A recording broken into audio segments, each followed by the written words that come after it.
بالکل فائدہ ہونا چاہیے، ریونیو کی سورس بڑی، ملک کے اندر جو ہے وہ نظام، وہ تو ٹیکس دیتے ہی نہیں ہے مزاجن، وہ اس اب بھی سنا ہے وہ بڑا ایگزامشن دی ہوئی ہے، لیکن یہ ایگزامشن کہتے ہیں ان کو لگا کے کوئی ٹیکس، ایگزامشن کسی حد تک ہونی چاہیے، اس کی میعاد مقرر ہونی چاہیے اور آخر کار یہ ختم ہونی چاہیے،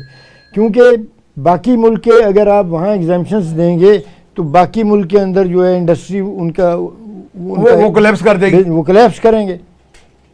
اس لیے آپ کو یہ جو آپ ایگزامشنز دیتے ہیں، مثلا ہم نے ابھی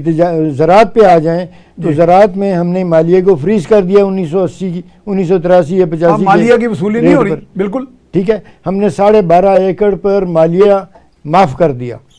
اور اس معاف کرنے کے نتیجے میں 98% زمین ٹیکس نیٹ سے نکل گئی۔ نہیں تو مالیہ آج یہ عالم ہے بہت تھوڑا ہوتا ہے ویسے کہ زراعت کا جی ڈی پی میں حصہ 23% ہے، ہاں جی، اور ریونیو میں حصہ 0.2% ہے۔ آج وہ کہہ رہے ہیں جی 24% کہہ دیا انہوں نے بجٹ سپیچ میں بہرحال، لیکن ریونیو جو ملتا ہے وہ تو وہ 2% بھی نہیں ہے، 2% بھی نہیں ہے، ٹھیک ہے، یہ صحیح کہا۔ تو یہ جو ہم نے ملک کی معیشت کے اندر جو ہم نے چھرے گھونپے معیشت کی کمر میں، وہ اب ان کا کوئی سدباب، ان کا کوئی علاج ہونا چاہیے نا، یہ معیشت کو جو زخم لگے اس کا کوئی تدارک ہونا چاہیے، کوئی علاج ہونا چاہیے۔ ہمیں اپنا ٹیکس نظام، یہ بڑی اچھی بات ہے جو اس بجٹ میں آئے کہ جی ٹیکس نیٹ کو وائڈن کر رہے ہیں اور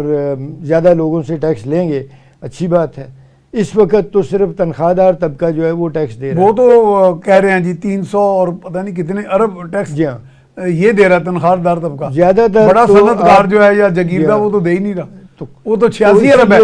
ہاں، تو اسی لیے میں کہہ رہا ہوں نا کہ ہمیں اپنے ملک کی بہتری کے لیے اتحاد ہونا چاہیے، ہمیں یکجا ہونا چاہیے، ریاست کے 3 ستونوں میں ہم آہنگی نظر آنی چاہیے، یہ ایک دوسرے کے دشمن نہیں ہیں۔